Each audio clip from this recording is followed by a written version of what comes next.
Hello, I am here at Portsmouth and Southsea Station in a waterfront city of the south, a region of England that I have always called home, at around 6:30 in the morning, and today I'll be heading up north to another waterfront city. Yep, that's right, I'm finally going to be talking about that trip up to Liverpool that I've hinted at months ago.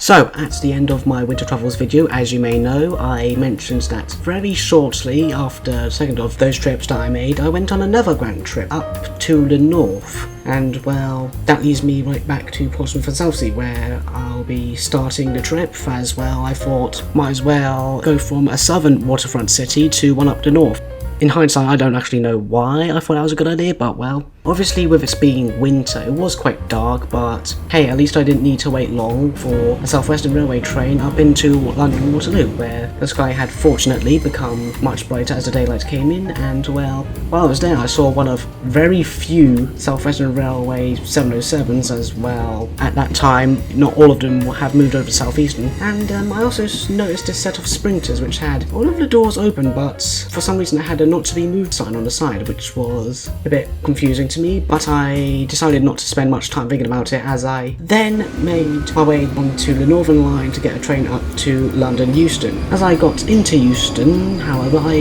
noticed that all of the Avanti West Coast trains were listed as delayed. Surely Avanti wouldn't be having an Avanti moment on the day I planned on going to the north. I thought, absolutely clueless until the realisation set in that Avanti was truly having an Avanti moment. Needless to say, I was genuinely considering heading back home at that point, but by some pure luck there somehow was an actual Avanti service that was running that would have allowed me to get roughly where I wanted to be. Sure, it wasn't the voyages to Chester that I had originally planned and hoped for, but to be quite honest, at that point I was just willing to take a Pendolino if it was going to be the only train for a while, and well, the train was actually quite nice, although I will say it did feel quite strange experiencing a tilting train for the first time ever. Like, it was just so weird seeing the outside landscapes being at such an angle. Anyways, the train happily passed through the stations of Nuneaton, which also included this Tesco train that I went past, followed by the stations of Tamworth and Crewe, which I believe is some kind of heritage rail hub of sorts. Well, especially as it had an APT parks there, which was very cool to see. Like, I'm going to be honest, I didn't know they actually had one of those there. And finally, after all that, I reached Wigan North Western, where I said goodbye to the Pendolino as I started my next section of the trip, where I had the choice of either a Class 323 or a Class 331 Civity, and well, I chose the latter simply because it would get me to Liverpool sooner, and well, I must say, the Civity was actually quite a nice train to be on, and I actually enjoyed the final part of what was basically a massive detour into my intended destination anyways. So, what was I actually doing in Liverpool? And well, sometime prior I had heard from a few people in the SGR community that Merseyrail were planning on phasing out the Class 507 and 508 PEP units, and that they even had a BR Blue unit that was in service, just like how Southern had the unit 313-201. Therefore, I wanted to go and see and possibly even travel on these last PEPs to be in service, and well, I had additionally planned to go and see the new at the time Headbolts Lane station as well. I thought that seeing the PEPs would just be a quick, maybe an hour or two at most, and it also would have allowed me to experience the also new at the time Class 777s as well. So I headed down to the Merseyrail platform, and very quickly I was greeted by a Class 507 that was interestingly named Red Rum. Like, if anyone knows why it was named that, please let me know in the comments below. And I was actually surprised to find that the interior was actually quite similar to that of the Southern Class 313s, which I had travelled on about less than a year prior. Like, not even joking, the seats were pretty much identical, although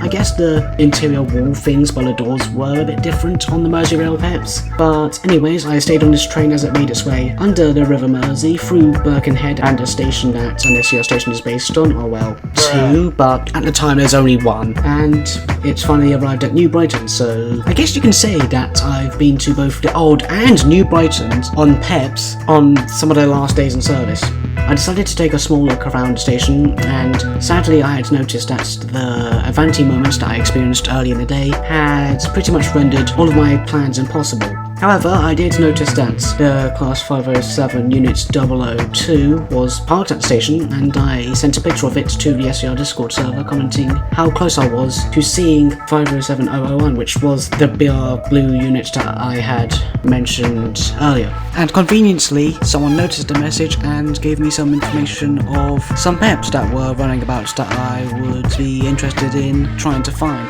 And I changed my plans for the day accordingly. So, armed with the knowledge of where to find the specific trains that I was looking for at that point, I got back on the train that I got into New Brighton, back out towards Birkenhead Park after a short lunch break, where I saw another unit number 2, this time being a Class 777, so hey, at least I was able to still see one of them. After a bit of waiting, the Class 508 that I was made aware of had shown up, being unit number 508104, and well, to be quite honest, it was pretty much the same interior-wise, but I did manage to see a Transport for Wales Class 230 at Birkenhead North Depot, which I guess makes it the first 230 that I had seen in about 2 years, I think. And of course you could tell that Merseyrail were planning on phasing out the PEPs at that point in time, as Headbolt Lane was nowhere to be seen on the network map. So I remained on the 508 as it went back to New Brighton, and then turned back around to head back towards the centre of Liverpool,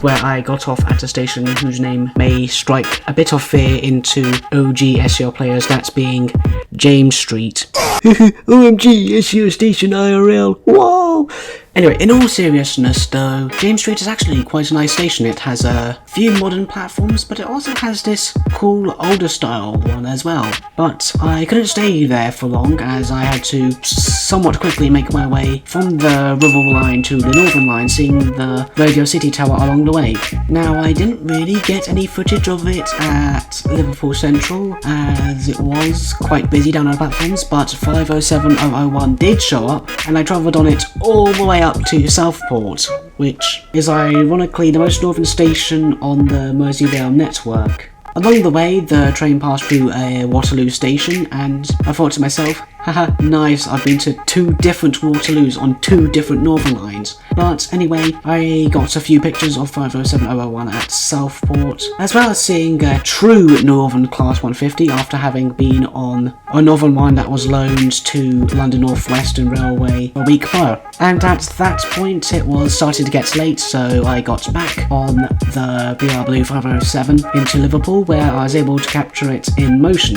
and this was pretty much the last time I would actually ever see a PEP with my own 2 eyes. I saw the Radio City Tower once more on my way back to Liverpool Lime Street Station, this time all lit up in the night sky, and well, the PEPs were not the only new trains that I would see in Liverpool, as I also got to see a Class 195, the 331's diesel sibling or relative, I don't know how train stuff works, but it's from the same family of Civity trains, a Trans-Pennine Express 185, and a Class 156. And after that, it was pretty much just a case of getting on a Pendolino again to head home, where I found a window seat without a window. I'm not sure what they were thinking when they designed these trains, but oh well. And as I was departing from Liverpool, I noticed a pure white Class 80X train parked to the side of the line, and so yeah, it was pretty much just that train back to Euston, where I saw a Transport for Wales Class 158 at Crewe, and of course the train stopped at Milton Keynes, yay.